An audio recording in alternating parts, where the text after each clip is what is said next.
हे दोस्तों, आज की स्टोरी में होने वाला है सनाया और अनिरुद्ध का मिलन। तो आप अभी से वीडियो को लाइक कर दीजिए। मैं हूं आपकी अपनी राइटर ममता चौधरी। आप देख रहे हैं माही और रणवीर की लव स्टोरी का एपिसोड नंबर 80। आई होप आपको सीरीज पसंद आए। अगर पसंद आए तो प्लीज़ वीडियो को लाइक करना और चैनल पर पहली बार विजिट कर रहे हैं तो सब्सक्राइब करके नोटिफिकेशन ऑन कर लेना। और हाँ, कमेंट जरूर करना ताकि मुझे मोटिवेशन मिले। वही अनाया डर से बेहोश हो गई। रणवीर ने उस आदमी को पर्स पर धकेला और उन लड़कियों से कहा, तुम्हें पता है ना इसके साथ क्या करना है। दोनों लड़कियों ने हाँ में सिर हिलाया। तो रणवीर ने आगे कहा, पर याद रखना ये मरनी नहीं चाहिए। उसे इतना टॉर्चर करो कि ये खुद तुम्हें मौत की भीख मांगे, लेकिन उसे जिंदा रखना। Now go for hair. इन लड़कियों ने हाँ में सिर हिलाया और अनाया को घसीटते हुए वहां से ले गई। रणवीर ने अपने आदमी से कहा, ये सब क्लियर करो। वेदांत ने रणवीर से कहा, रणवीर तुम ऐसे हालात में घर नहीं जा सकते। रणवीर ने कहा, हाँ मैं आर के विला जा रहा हूँ। कहकर रणवीर अपनी गाड़ी में बैठ वहां से निकल गया। अब आगे इतना हमने कल पढ़ लिया था। रणवीर के जाने के बाद रुद्र और वेदांत ने सभी गार्ड्स को कुछ इंस्ट्रक्शन दिए और वहां से निकल गया। आर के विला। रणवीर शावर के नीचे भीग रहा था। उसकी बॉडी पर लगा हुआ ब्लड पानी की वजह से नीचे फर्श पर गिर रहा था। ये सारा ब्लड उसी आदमी का था जिसे रणवीर ने अपने हाथों से मारा था। रणवीर आंखें बंद किए हुए दीवार पर एक हाथ टिकाए खड़ा हुआ था। रणवीर अपनी फैमिली को अपने इस डार्क वर्ल्ड से हमेशा अलग ही रखता था, इसीलिए वो कभी भी माही और बच्चों के सामने इस रूप में नहीं चाहता था।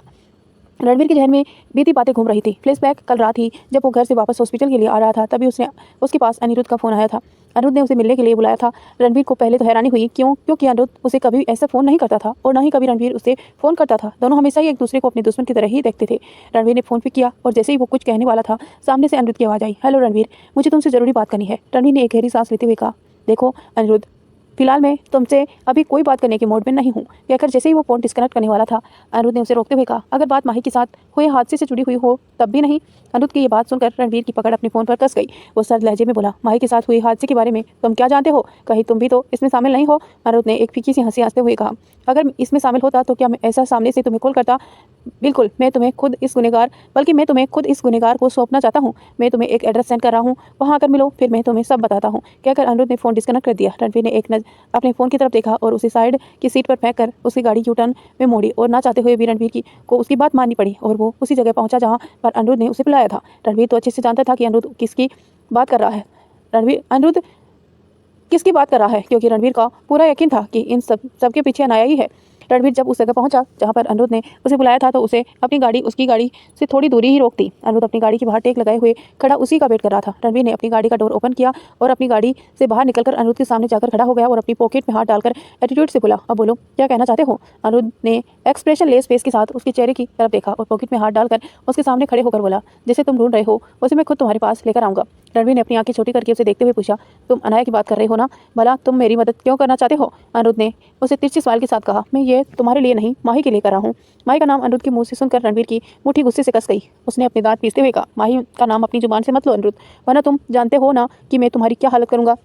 रणवीर की बात सुनकर अनिरुद्ध ने हंसते हुए कहा, कितने पॉजिटिव हो तुम माही को लेकर। एक बात मैं तुम्हें क्लियर कर दूं कि माही को लेकर मेरे इंटेंशन अब गलत नहीं है। माना कि उसे लेकर मेरी नीयत खराब हुई थी, लेकिन वो सिर्फ तुमसे बदला लेने का एक तरीका था। लेकिन अब मैंने सोच लिया है कि मैं तुमसे बदला जरूर लूंगा, पर इन सब में से माही को परेशान नहीं करूंगा, क्योंकि उस जैसी लड़की ये सब डिजर्व नहीं करती है। अनिरुद्ध के मुंह से माही के लिए ऐसी बातें सुनकर रणवीर को विश्वास ही नहीं हो रहा था कि उसके सामने जो इंसान खड़ा है कि वही अनिरुद्ध है, जो लड़कियों के पीछे पागल रहता था, जो हद दर्ज का वोमनाइजर है। फिर भी उसने अपने मन में आ रहे सभी विचारों को झटका और अनिरुद्ध से पूछा, पर अनाया तो तुम्हारी बीवी है। तुम उस प्रोजेक्ट करने के बजाय खुद उसे मेरे हवाले कर रहे हो, उसे प्रोटेक्ट करने के बजाय खुद मेरे हवाले कर रहे हो, जबकि तुम अच्छी तरह से जानते हो कि मैं उसका क्या हाल करूंगा। फिर कुछ सोचते हुए रणवीर ने पूछा, ये वही अनाया है ना अनिरुद्ध, जिसका सहारा लेकर तुमने वेदांत और मेरे बीच में गलतफहमी क्रिएट की थी? मुझे तो लगता था कि तुम उसे प्यार करते हो। रणवीर की बात सुनकर अनिरुद्ध ने अपना सिर झुका कर एक फीकी हंसी और फिर रणवीर की तरफ देखते हुए कहा, प्यार? मेरा प्यार तो तुमने बहुत पहले ही मुझसे छीन लिया था रणवीर। खैर, मैं कल ही अनाया को तुम्हारे पास ले आऊँगा। फिर वो मुड़कर अपनी गाड़ी में जैसे ही बैठने लगा, कुछ देर रुककर उसने रणवीर से कहा, तुम्हारी बीवी तुमसे बहुत प्यार करती है, उसे हमेशा संभाल कर रखना, बहुत नसीबों से मिलती है ऐसी मासूमियत भरा प्यार। कहकर अनिरुद्ध गाड़ी में बैठा और वहाँ से निकल गया। रणवीर खुद से ही बोला, मैंने कब इनका प्यार छीना और किससे प्यार था इसे? फिर सारे ख्यालों को झटकते हुए, खैर कल अनाया को उसके किए की सजा जरूर मिलेगी। फिर उसे अपने फ़ोन पर किसी को मैसेज किया और फ़ोन अपनी पॉकेट में रख दिया। Flashback act. रणवीर चेंज करके बाहर आया और किसी को कॉल करने के बाद विला से निकल गया। एक बार में अनिरुद्ध एक कोने की टेबल पर बैठा हुआ था, ड्रिंक कर रहा था। एक खूबसूरती लड़की उसके सामने आकर बैठ गई और अनिरुद्ध के हाथ पर अपना हाथ रखते हुए बोले, अनिरुद्ध, कितने दिनों बाद तुम्हें देख रही हूँ, आजकल कहाँ रहते हो, मिलते ही नहीं। अनिरुद्ध जिस पर अभी नशा हावी हो रहा था, उसने अपनी नशीली आंखों से सामने बैठी हुई लड़की को देखा, जो अपनी लस्ट भरी नजरों से उसे ही देख रही थी। अनिरुद्ध ने अपनी नशीली आवाज़ में कहा, मिसी, तुम यहाँ क्या कर रही हो? क्या तुम मेरा पीछा कर रही थी? मीसा ने एक कातिल स्माइल के साथ अनिरुद्ध से कहा, जैसे प्यासे को कुएं के पास आना होता है वैसे ही मुझे भी आना पड़ा तुम्हारे पास। मैंने कई लोगों से फिजिकल रिलेशन बनाए हैं, लेकिन तुम में जो बात है वो औरों में नहीं। अब तुमने तो इतने दिनों से मुझे याद नहीं किया, तो सोचा मैं खुद ही तुम्हारे पास आ जाऊं।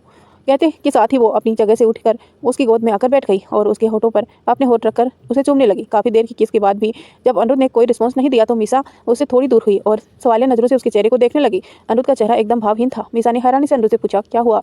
तुम मुझे कुछ बदले हुए क्यों लग रहे हो? क्या तुम्हारा मन मुझसे भर गया है? क्या तुम्हें कोई और मिल गया है? कहीं वो माही तो नहीं जिसका नाम अक्सर तुम तब लेते थे जब मेरे साथ अल्टीमेट होते थे? अनिरुद्ध ने उसके बालों को पकड़कर उसका चेहरा ऊपर किया और सदा खुद से उसे घूरते हुए कहा, हर लड़की तुम जैसी और नहीं होती मीसा, जो चंद रूपों के लिए किसी के भी बिस्तर पर बिछने को तैयार हो जाए। फिर एक डेविल हंसी के साथ बोला, वैसे तुमने सही कहा, मेरा मन तुमसे भर गया है और जो मुझे हमेशा चाहती थी वो अब लौट आई है। तो मुझे तुम्हारी तो क्या अब किसी की भी जरूरत नहीं है सिवाय उसके। कहकर उसने मीसा को खुद से दूर धकेला और अपनी चेयर से खड़ा हो गया। फिर लड़खड़ाते हुए कदमों से बाहर की तरफ चला गया। सनाया सावड़ लेकर बाहर आई और जैसे ही उसने अपनी बाल सुखाने के लिए ड्राइवर हाथ में लिया तभी डोर की बेल बजने की आवाज़ आई। उसने टाइम देखा तो इस वक्त रात के 11 बज रहे थे। सनाया खुद से ही बोली, इस वक्त कौन आया होगा, वो भी इतनी रात को। सनाया को थोड़ी घबराहट भी होने लगी क्योंकि इस वक्त वो घर में आरव के साथ अकेली थी। उसकी मेड आज जल्दी ही चली गई थी। फिर भी उसने थोड़ी हिम्मत करके मेन डोर ओपन किया तो सामने अनिरुद्ध खड़ा पाया। अनिरुद्ध ने अपना कोट उतारकर अपने कंधे पर डाला हुआ था और अपनी शर्ट की स्लीव फोल्ड की हुई थी। उसके बाल बिखरे हुए थे और उसे देखकर ही लग रहा था कि उसने काफ़ी ड्रिंक की हुई है। अनिरुद्ध ने अपनी नशीली नजरों से उठाकर सामने सनाया की तरफ देखा। सनाया ने थोड़ा गुस्से में और हैरानी से पूछा, अनिरुद्ध तुम इस वक्त यहाँ क्या कर रहे हो? और तुमने इतनी ड्रिंक की है हुई है तो तुम्हें नहीं लगता कि तुम्हें अपने घर जाना चाहिए? मगर अनिरुद्ध ने उसकी किसी बात का जवाब दिए बगैर डोर पर अपना हाथ रखा और उसे एक धक्का के साथ खोलते हुए अंदर आ गया। धक्का लगने की वजह से सनाया कुछ कदम पीछे चली गई। अनिरुद्ध का इस वक्त यहाँ आना उसे अजीब लग रहा था।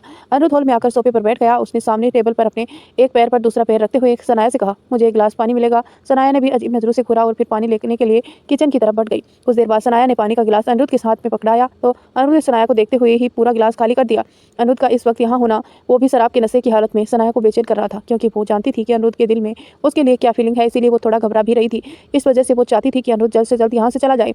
जब अनिरुद्ध ने खाली गिलास टेबल पर रखा तो सनाया ने कहा, अब तुम्हें पानी पी लिया ना, तो अभी तुम यहाँ से जाओ, हम सुबह बात करेंगे। अनिरुद्ध अपनी जगह से खड़ा हुआ और सनाया के करीब जाते हुए बोला, तुम्हें किसने कहा कि मैं यहाँ सिर्फ तुमसे बात करने आया हूँ? और अगर मैं यहाँ से ना जाऊँ तो तुम क्या करोगी? बोलो। अनिरुद्ध के करीब आने से सनाया घबरा कर 2 कदम पीछे हो गई और फिर अनिरुद्ध की तरफ उंगली पॉइंट करते हुए कहा, देखो अनिरुद्ध, अगर तुमने कोई भी ऐसी वैसी हरकत की तो रणवीर को यहाँ बुला लूंगी। रणवीर का नाम सुनकर सनाया के मुंह से रणवीर का नाम सुनकर अनिरुद्ध को बहुत ज़्यादा गुस्सा आ गया। उसके फेस एकदम डार्क हो गया। उसने सनाया का हाथ पकड़कर उसे अपनी तरफ खींचा और फिर उसे अपने दांत पीसते हुए गुस्से में बोला, तुम एक मौका नहीं छोड़ती ना सनाया मुझे गुस्सा दिलाने का? क्या तुम्हें बार बार उस रणवीर का नाम मेरे सामने लेना जरूरी है?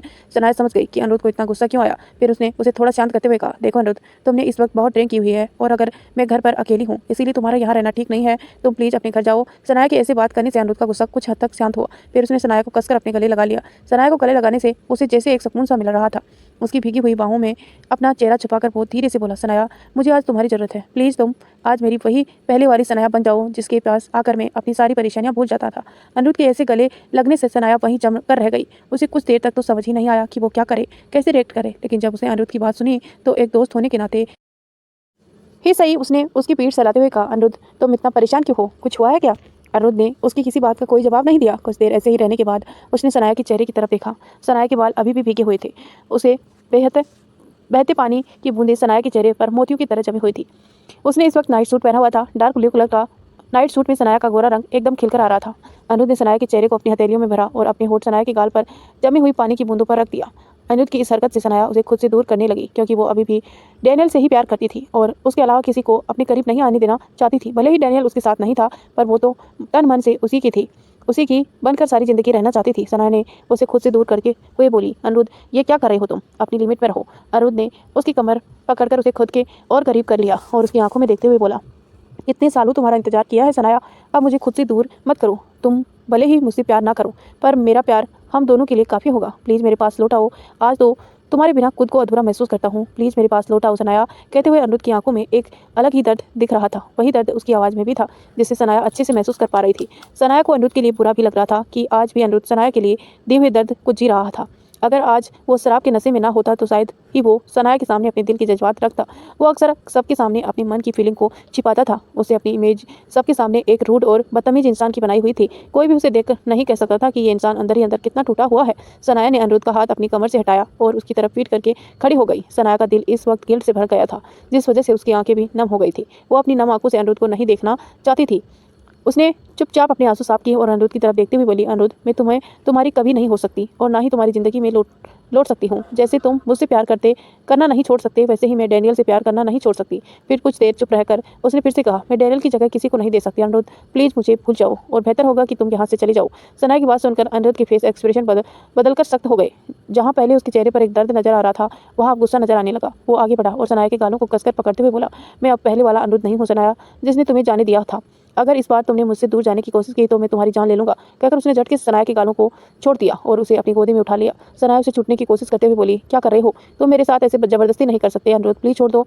अनिरुद्ध ने उसकी बात का कोई जवाब नहीं दिया और उसे लेकर बेडरूम में आ गया। अनिरुद्ध जानता था कि आरव का रूम दूसरा है, क्योंकि वो पहले ही दिन 2-3 बार इस अपार्टमेंट में आ चुका था। रूम में आकर अनिरुद्ध ने अपने पैरों से डोर बंद किया और सनाया को बेड पर लगभग पटक दिया। सनाया वापस बेड से खड़ी होते हुए डोर की तरफ बढ़ ही रही थी कि अनिरुद्ध ने एक बार फिर उसके हाथ को पकड़कर बेड की तरफ धकेल दिया। सनाया को अब डर लग रहा था कि अनिरुद्ध उसके साथ कुछ गलत ना कर दे, क्योंकि एक तो वो बहुत ही ज्यादा नशे में था और ऊपर से उस पर गुस्सा हावी था। सनाया बेड पर पीछे की तरफ खिसकते हुए बोली, अनिरुद्ध देखो, ये तुम सही नहीं कर रहे हो, प्लीज मेरे साथ ऐसा मत करो। अनिरुद्ध उसे देखते हुए अपनी शर्ट के रिमूव कर रहा था। उसने एक डेविल स्माइल के साथ कहा, मैंने कहा ना सनाया, अब मैं पहले वाला अनिरुद्ध नहीं रहा जिसके अंदर बहुत इमोशन थे, लेकिन आज मैं ऐसा नहीं हूँ। मुझे अब जो चाहिए मैं किसी भी हालत में वो पा ही लेता हूँ, और तुम तो मेरी वो चाहत हो सनाया जिसे मैं हमेशा से अपना बनाना चाहता था। कहने के साथ ही उसने सनाया के पैर को पकड़कर अपनी तरफ खींचा, जिससे सनाया बेड पर लेट गई। इससे पहले कि सनाया वहां से उठती, अनिरुद्ध उसके ऊपर आ गया और सनाया के दोनों हाथों को पकड़कर बेड पर प्रेस कर दिया। धीरे धीरे उसके चेहरे पर झुकने लगा। घबराहट की वजह से सनाया की आंखों में आंसू आने लगे, पर अनिरुद्ध को जैसे कोई फर्क ही नहीं पड़ रहा था। वो जैसे ही उसके होठों की तरफ झुकने लगा, सनाया ने अपना मुंह दूसरी तरफ फेर लिया, जिसे देखकर अनिरुद्ध के होठों पर स्माइल आ गई। उसने अपने होठ सनाया के नेक पर रख दिए और उसे चूमने लगा। सनाया की आंखों में लगातार आंसू बहने लगे। वो अनिरुद्ध जैसे हट्टे कट्टे आदमी का मुकाबला नहीं कर पा रही थी। वो उसे छूटने की लगातार कोशिश कर रही थी, वहीं अनिरुद्ध उसे बिना रुके किस और बाइट कर रहा था। अनिरुद्ध काफी नशे में था। इस वजह से उसकी सोच समझने की शक्ति जैसे खत्म हो गई थी कि वो क्या कर रहा है। किस करते हुए उसने सनाया के नाइट सूट को थोड़ा सा नीचे की तरफ किया और उसके कंधे पर अपने होठ रखकर उसे किस करने लगा। वो अब मदहोश होने लगा था। उसके अंदर सनाया के लिए डिजायर बढ़ती जा रही थी। वहीं सनाया की डर और घबराहट से हालत खराब हो रही थी। वो अपनी तरफ से अनिरुद्ध को पकड़ से छूटने की पूरी कोशिश कर रही थी, पर अनिरुद्ध की पकड़ बहुत मजबूत थी, जिसकी वजह से वो हिल भी नहीं पा रही थी। इसी के साथ उसका रोना भी बढ़ गया था। उसे लगने लगा कि आज वो खुद को खो देगी। उसने रुद्धे गले से ही कहा, प्लीज अनिरुद्ध रुक जाओ, अगर आज तुमने अपनी हदें पार की तो मैं सच कह रही हूँ, मैं खुद को खत्म कर लूंगी। सनाया की बात सुनकर अनिरुद्ध रुक गया और उसने सनाया के चेहरे की तरफ देखा। सनाया की आंखों से दुनिया भर का दर्द समाया हुआ था और वो अपनी आंसू भरी आंखों से अनिरुद्ध को ही देख रही थी। अनिरुद्ध ने धीरे से मगर थोड़ी सख्ती में सनाया से कहा, आज के बाद खुद को खत्म करने की बात दोबारा मत करना। तुम मेरे लिए क्या हो ये तुम कभी जान ही नहीं पाओगी। फिर उसके कपड़ों को ठीक करते हुए कहा, एक दिन तुम खुद ये हक मुझे दोगी सनाया। कहने के साथ ही उसने अपना सिर सनाया के सीने पर रख दिया और अपनी आंखें बंद कर लिया। सनाया उसे खुद पर से हटाने की कोशिश करते हुए बोली, अनिरुद्ध अभी तुम यहाँ से जाओ। लेकिन अनिरुद्ध वहाँ से हिला तक नहीं। उसने गहरी सांस साफ बता रही थी कि वो अब सो चुका है। थक हार कर सनाया ने भी कोशिश करना बंद कर लिया और कुछ ही देर में उसे भी नींद आ गई। रणवीर आधी रात को घर वापस लौटा। इस वक्त सभी लोग सो चुके थे। रणवीर अपने रूम में आया तो माही के बेड के कोने पर सिकड़ कर सोई हुई थी। रणवीर माही के पास आया और प्यार से उसका सिर से सहलाने लगा। उसने झुककर माही के फोरहेड को चूम लिया और फिर धीरे से बोला, जान तुम वाकई में मेरे लिए बहुत कीमती हो और मेरी सारी जिंदगी तुम्हें अपने आगोश में संभाल कर रखूंगा। कुछ देर बाद वो बेड पर आया और माही को अपने सीने से लगा लिया। वैसे तो माही के किए प्रॉमिस की वजह से उसे सोफे पर सोना चाहिए था, लेकिन पिछले 2 दिनों से माही के साथ जो कुछ हुआ था उसी हिसाब से माही को भी रणवीर की सख्त जरूरत थी। माही भले ही इस वक्त दवाई की वजह से गहरी नींद में थी, लेकिन फिर भी उसने जैसे ही रणवीर को अपने करीब महसूस किया, उसने रणवीर नींद में ही कसकर पकड़ते हुए उसके सीने से अपना सिर रख लिया। काफ़ी दिनों बाद माही रणवीर के साथ ऐसे सो रही थी। रणवीर स्माइल करते हुए उसके बालों को सहला रहा था और ऐसे ही वो भी नींद के आगोश में चला गया, क्योंकि पिछले 2 दिनों से वो काफ़ी थका हुआ था। ना वो ढंग से सो पाया था और ना ही उसके एक पल भी आराम किया था। दूसरे दिन माही की नींद खुली तो उसने देखा कि वो अभी भी रणवीर के सीने पर लगी हुई सोई हुई है। उसने अपना सिर उठाकर रणवीर की तरफ देखा। रणवीर के बिखरे हुए बाल उसके फोरहेड को कवर कर रहे थे, जो उसे काफी चार्मिंग लुक दे रहा था। माही ने अपनी अंगुली से उसके माथे पर आए हुए बालों को हटाया और उसके फोरहेड को चूम लिया। अगर कोई इस वक्त रणवीर को सोता हुआ देख लेता तो कभी सोच नहीं सकता था कि ये डेविल रणवीर है, जो किसी की जान लेने से पहले एक बार भी नहीं सोचता। रणवीर अभी भी काफी गहरी नींद में था। माही धीरे से बेड से उठी और वॉशरूम की तरफ चल गई। सनाया की सुबह नींद खुली तो उसकी नज़र उसके ऊपर लेटे हुए अनिरुद्ध पर गई। वो अभी भी उसके सीने पर सर रखकर सो रहा था। रात पर अनिरुद्ध के ऐसे सोने से सनाया को अपनी पूरी बॉडी में जबरदस्त पेन हो रहा था। उसने अपने ऊपर से अनिरुद्ध को हटाने की कोशिश की। वहीं जब अनिरुद्ध को अपने नीचे हलचल महसूस हुई तो उसकी नींद भी खुल गई। उसने अपना सिर उठाकर देखा तो सनाया गुस्से में उसे ही घूर रही थी। सनाया को ऐसे देखकर अनिरुद्ध को याद आया कि वो कल रात यहाँ आया था और उसने उस वक्त बहुत ड्रिंक की हुई थी। उसका सिर भी इस वक्त दर्द से फट रहा था। वो सनाया के ऊपर से उठ गया और उसके बगल में लेट गया। सनाया बेड से जैसे ही उतरने लगी, उसकी पूरी बॉडी में पेन की लहर दौड़ गई। तो क्या होगा दोस्तों सनाया और अनिरुद्ध की लव स्टोरी का, ये सब तो हम थोड़ी देर में जानेंगे। उससे पहले आप वीडियो को लाइक कर दीजिए और चैनल पर पहली बार स्टोरी सुन रहे हैं तो प्लीज़ चैनल को सब्सक्राइब करके नोटिफिकेशन ऑन कर लीजिए, ताकि जब भी मैं वीडियो डालूँ तुरंत नोटिफिकेशन मिले। कमेंट जरूर किया करें, चाहे उसमें कुछ भी लिख दिया करें। हाँ। सनाया के मुंह से एक दर्द भरी आ निकल गई तो अनिरुद्ध ने उसकी तरफ देखते हुए पूछा, क्या हुआ? सनाया ने गुस्से में उसे घूरते हुए कहा, तुम सारी रात मुझ पर ही सोए हुए हो, वो भी अपना सारा वेट मुझ पर डालकर। तो यही होना था ना, कहकर सनाया हिम्मत करके बेड से उठी और वॉशरूम की तरफ चली गई। सनाया की बात सुनकर उसकी नाराजगी देखकर अनिरुद्ध के होठों पर एक ना दिखने वाली छोटी सी स्माइल आ गई। इस वक्त उसका सिर दर्द से फटा जा रहा था। सनाया के तेवर देखकर उसे लग नहीं रहा था कि वो उसे ब्लैक कॉफ़ी बनाकर देगी, इसीलिए वो खुद ही बेड से उठा और रूम में बाहर चला गया। कुछ देर बाद सनाया वॉशरूम से बाहर आई तो उसने अनिरुद्ध रूम में कहीं नजर नहीं आया। उसने खुद से ही कहा, चला गया। मुझे तो लगा उसका सिर दर्द से फट रहा होगा तो मैं उसे ब्लैक कॉफ़ी बना दूंगी। खैर कोई बात नहीं। सनाया ने अपना सिर चटका और रूम से बाहर आ गई। सनाया किचन की तरफ बढ़ गई पर सामने का नजारा देखकर उसके कदम वहीं रुक गए। अनिरुद्ध किचन में कुछ काम कर रहा था और आरव उसके पास ही किचन की स्लैब पर बैठा हुआ उसका किसी बात पर जोर जोर से हंस रहा था। अनिरुद्ध की फेस पर भी एक प्यारी सी स्माइल थी। आज अनिरुद्ध कई सालों पुराना अनिरुद्ध नजर आ रहा था। आरव ने अपना हॉट चॉकलेट का गिलास खाली किया तो अनिरुद्ध ने उसके हाथ से गिलास लेकर साइड में रखा और उसके मुंह को नैपकिन से साफ कर उसे किचन स्लैब से नीचे उतार दिया। सनाया दोनों को एकटक देख रही थी। कोई भी दोनों को देखता तो एक पल के लिए धोखा खा जाता कि दोनों ही बाप बेटे हैं। वहीं सनाया तो कुछ और ही सोच रही थी। वो मन ही मन बोली, डैनियल, काश आज तुम होते तो आरव तुम्हारे साथ ऐसे ही खुश रहता। तुम भी आरव के लिए यही सब करते ना। उसे कभी कभी अपने बच्चे के लिए बहुत बुरा भी लगता था, लेकिन वो अपनी तरह से पूरी कोशिश करती थी कि उसे उसके बाप की कमी कभी महसूस ना हो। पर यह भी एक कड़वा सच था कि वो डैनियल की कमी कभी पूरी नहीं कर पा सकती थी। अनिरुद्ध की नज़र सनाया पर गई तो एकटक उसे ही देख रही थी। तभी सनाया को होश आया कि वो काफ़ी देर से अनिरुद्ध की तरफ देखे जा रही है। उसने तुरंत ही अपनी नज़रें दूसरी तरफ फेर ली। वो नहीं चाहती थी कि अनिरुद्ध उसे लेकर कुछ गलत सोचे। अनिरुद्ध ने अपनी नज़रें दूसरी तरफ की और कॉफ़ी के 2 मग ट्रे में रखते हुए सनाया से कहा, चलो बाहर, मैं तुम्हारे लिए भी कॉफ़ी रेडी कर दी है। सनाया उसके पीछे पीछे जाते हुए बोली, तुम ये सब क्यों कर रहे हो? मुझे कह देते, मैं तुम्हारे लिए ब्लैक कॉफ़ी बना देती। अनिरुद्ध कुछ पल के लिए रुका, वापस सनाया की तरफ मुड़ते हुए उसे कहा, तुम्हारा रवैया देखकर लगा तो नहीं रहा था कि तुम मुझे एक गिलास पानी भी पूछोगी, इसीलिए मैंने खुद ही किचन में आ गया, कहकर उसने कॉफ़ी की ट्रे डाइनिंग टेबल पर रख दी। सनाया आकर चेयर पर बैठ गई। उसने देखा तो ट्रे में 1 कप ब्लैक कॉफ़ी थी और 1 कप मिल्क कॉफ़ी। उसने मन ही मन सोचा, क्या अनिरुद्ध को अभी भी पता है कि मुझे ब्लैक कॉफ़ी पसंद नहीं है और मैं सिर्फ मिल्क कॉफ़ी पीती हूँ? पता तो होगा। वो आज तक मुझे नहीं भूल पाया तो भला मेरी आदतों को कैसे भूल पाया होगा। सोचते हुए ही उसने कॉफ़ी का मग उठाया और धीरे धीरे पीने लगी। कॉफ़ी का एक सिप लेते ही सनाया ने स्माइल करते हुए कहा, वाह, इसका टेस्ट तो आज भी वैसा ही है जैसे तुम पहले मेरे लिए कॉफ़ी बनाया करते थे। अनिरुद्ध को अपनी कॉफ़ी पी रहा था। उसने एक नज़र सनाया की तरफ देखा और एक्सप्रेशन लेस फेस के साथ अपना सिर हाँ में हिलाया। वहीं आरव जो पास में ही खेल रहा था, उसने जब अपनी मोम की बात सुनी तो उसने हैरानी से कहा, वाह अंकल, इसका मतलब आपको भी कुकिंग आती है? आपको पता है मेरी मोम भी बहुत अच्छी कुक है। मोम बहुत ही टेस्टी खाना बनाती है। आरव की बात सुनकर अनिरुद्ध ने हंसते हुए कहा, आरव, क्या तुम्हारी मोम वाकई ही में कुकिंग कर लेती है? मुझे विश्वास नहीं होता, वरना पहले तो इससे पानी उबालना भी नहीं आता था। कहते हुए अनिरुद्ध ने सनाया की तरफ देखा। उसकी आंखें में साफ नजर आ रहा था कि वो उसका मजाक उड़ा रहा है। सनाया ने उसे घूरते हुए कहा, तुम ऐसे कैसे कह सकते हो? मुझे पानी उबालना भी नहीं आता। तुम भूल गए हो, मैंने तुम्हारे लिए वो कुकीज बनाई थी और तुम्हें वो बहुत पसंद भी आई थी। अनिरुद्ध ने अपना कॉफ़ी का मग टेबल पर रखा और उसकी तरफ देखते हुए कहा, वो कुकीज़ तुमने ऑर्डर की थी, लेकिन तुम उसका बिल फेंकना भूल गई थी। अनिरुद्ध की बात सुनकर सनाया बेचारे वाली शक्ल बनाते हुए उसे देखने लगे और धीरे से बोली, क्या तुम्हें पता चल गया था कि मैंने वो ऑर्डर किया था? तो अनिरुद्ध ने तिरछी स्माइल के साथ कहा, बिल्कुल हाँ, पर मैंने तुम्हारे सामने ये जाहिर नहीं किया था क्योंकि मैं तुम्हारे दिल नहीं तोड़ना चाहता था। और वो गाजर का हलवा जो तुम मेरे लिए बना कर लाई थी, वो भी तुमने आंटी से बनवाया था ना? और मुझे क्या कहा था कि मैंने तुम्हारे लिए अपने हाथों से बनाया है।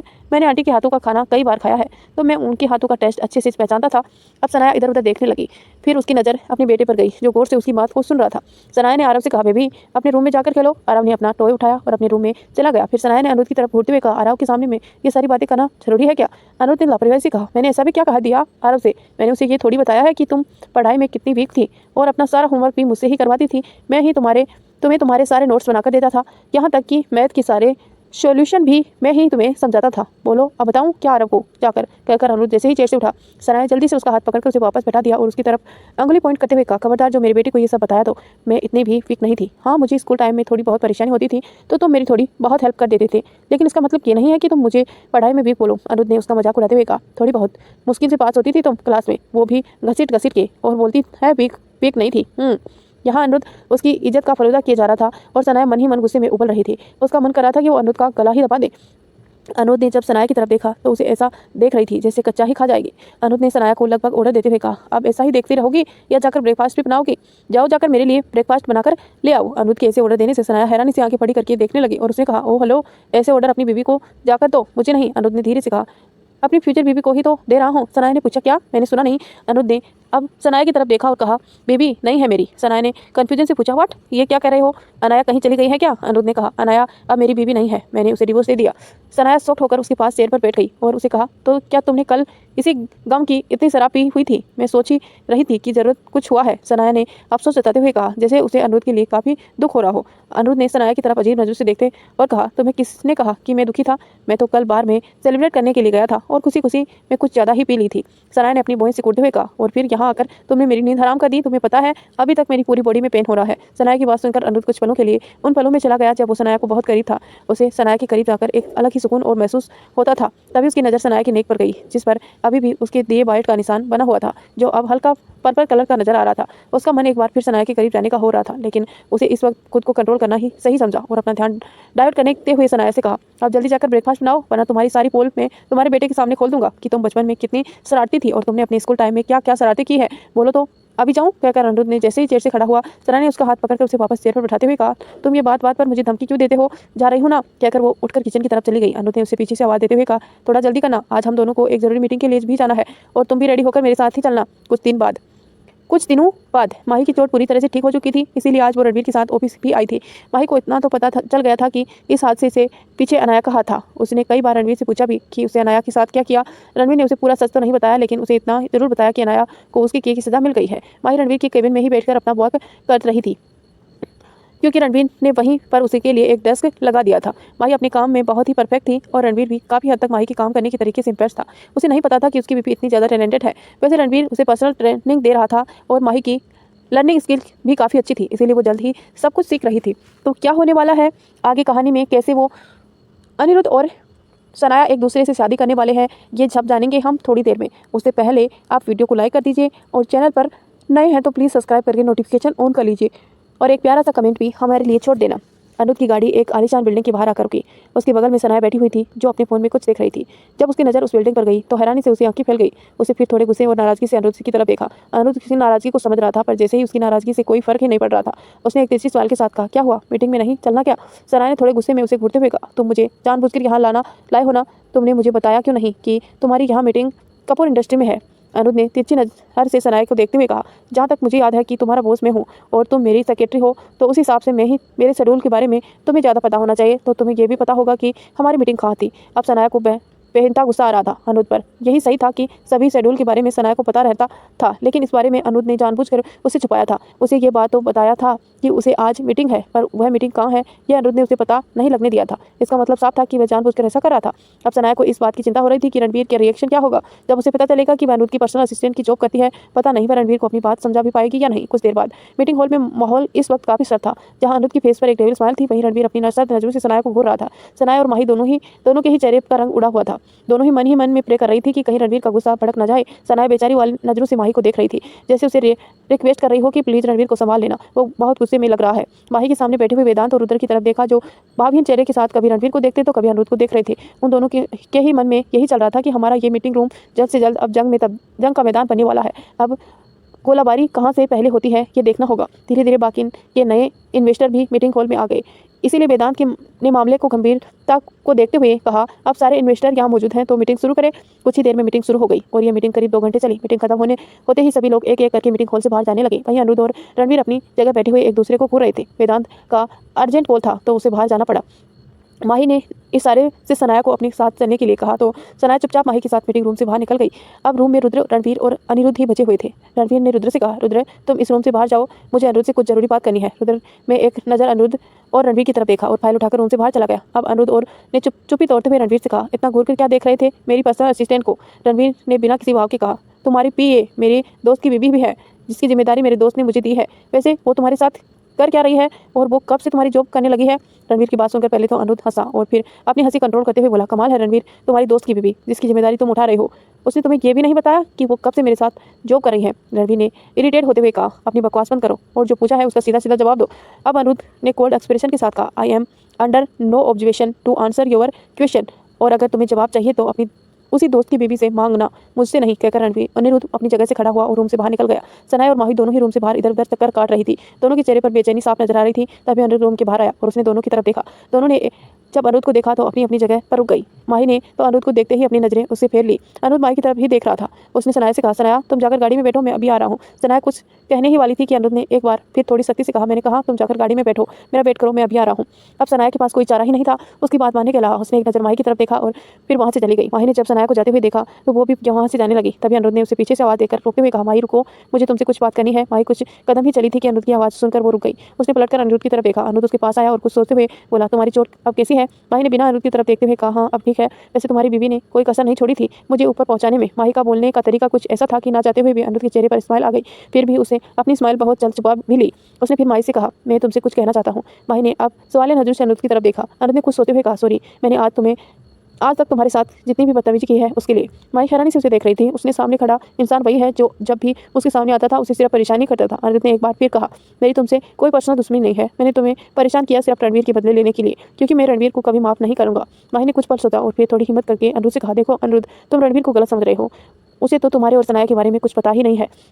अनिरुद्ध ने हैरानी से माही की तरफ देखते हुए पूछा, क्या तुम्हें मेरे और सनाया के पास्ट के बारे में सब पता है? तो माही ने धीरे से अपना सिर हाँ में हिलाते हुए कहा, हाँ मुझे सनाया ने सब बता दिया है। अनिरुद्ध ने एक गहरी सांस ली और माही से कहा, तुम इस मामले से दूर रहो, तुम्हारा इस मामले में कोई लेना देना नहीं है, ये बात सनाया और मेरे बीच की है। माही ने उसकी इस बात पर धीरे से अपना सिर हाँ में हिलाया और कहा, अब मुझे चलना चाहिए, कहकर माही वहाँ से चली गई। कुछ देर तक तो अनिरुद्ध माही को देखता रहा, फिर वो भी वहाँ से चला गया। रणवीर के केबिन में माही बेचैनी से टहल रही थी। दरअसल वो रणवीर को आने का वेट कर रही थी। उसे पता था कि रणवीर अब बहुत गुस्से में है। कभी कुछ ही देर में रणवीर अपने केबिन में आया। उसने अपना कोट उतारा और लगभग सोफे पर फेंक दिया और अपनी चेयर पर आकर बैठ गया। इस वक्त उसे बहुत गुस्सा आ रहा था। उसने अपना गुस्सा शांत करने के लिए एक सिगरेट छुड़का ली, उसे कस लेने लगा। सनाया अगर जॉब करना ही चाहती थी तो वो कर सकती थी, रणवीर को उस बात से दिक्कत नहीं थी, पर वो अनिरुद्ध के साथ जॉब कर रही है इस बात से रणवीर को दिक्कत थी, क्योंकि उसे लगता था कि अनिरुद्ध एक सही आदमी नहीं है। वो सनाया का गलत फायदा उठा सकता था। रणवीर ऐसा सोच सकता था क्योंकि वो सनाया और अनिरुद्ध के पास्ट के बारे में कुछ नहीं जानता था। माही चुपचाप खड़ी होकर रणवीर की सारी हरकतें देख रही थी। उसकी हिम्मत ही नहीं हो रही। फिर भी उसने थोड़ी सी हिम्मत जुटाई और रणवीर के सामने जाकर चेयर पर बैठ गई। उसने धीरे से रणवीर से कहा, रणवीर सनाया अनिरुद्ध की पीए है, ये बात मैं पहले ही जानती थी। माही की बात सुनकर रणवीर शॉक्ड होते हुए बोला, व्हाट, तुम्हें पता था? और तुम मुझे कब बताने वाली थी माही? रणवीर ने थोड़े गुस्से में कहा। रणवीर का गुस्सा देखकर माही डर गई और अपना सिर झुकाकर बोली, कभी नहीं, क्योंकि सनाया ने मुझे मना किया था कि मैं तुम्हें कुछ भी ना बताऊं उसके और अनिरुद्ध के पास्ट। लास्ट की बात बोलते हुए माही ने अपनी जीभ अपने दांतों में दबा ली और मन ही मन कहा, क्या कर रही हूँ माही? कुछ ना बताते बताते सब बताने लग गई, पर तीर तो कमान से निकल चुका था। और उसकी अधूरी बात से ही रणवीर माही को घूर कर देखने लगा। वो अपनी जगह से खड़ा हुआ और डेस्क पर अपना हाथ पटकते हुए बोला, अनिरुद्ध और सनाया के पास्ट के बारे में तुम क्या जानती हो माही? मुझे बताओ। माही ने डरते हुए रणवीर की तरफ देखा, फिर धीरे धीरे अपनी जगह से खड़ी हुई और तुरंत ही रणवीर की सिगरेट रूम की तरह भाग गई। रणवीर गुस्से में चिल्लाया, माही मैंने कहा रुक जाओ। माही को तो ना रुकना था और ना ही वो रुकी। उसने सीधा रूम में जाकर डोर अंदर से बंद कर लिया, जिससे जैसे ही अक्सर माही रणवीर के बचने के लिए करती थी, इस बार भी उसने ऐसा ही किया। वो जल्द से बेड पर जाकर लेट गई और ऊपर तक अपने आप को ब्लैंकेट में कवर कर लिया। पता नहीं क्यों माही को ऐसा लग रहा था ऐसा करने से रणवीर से बच जाएगी, पर ऐसा कभी होता नहीं था। रणवीर ने जब माही को सिगरेट रूम का डोर बंद करते हुए देखा तो उसने अपना सिर हिलाया और डेस्क की ड्रॉवर से मास्टर की निकालकर रूम की तरफ बढ़ गया। तो दोस्तों, क्या करने वाला है रणवीर अब माही के साथ, ये जानने में थोड़ा ही ज़्यादा ही मज़ा आने वाला है।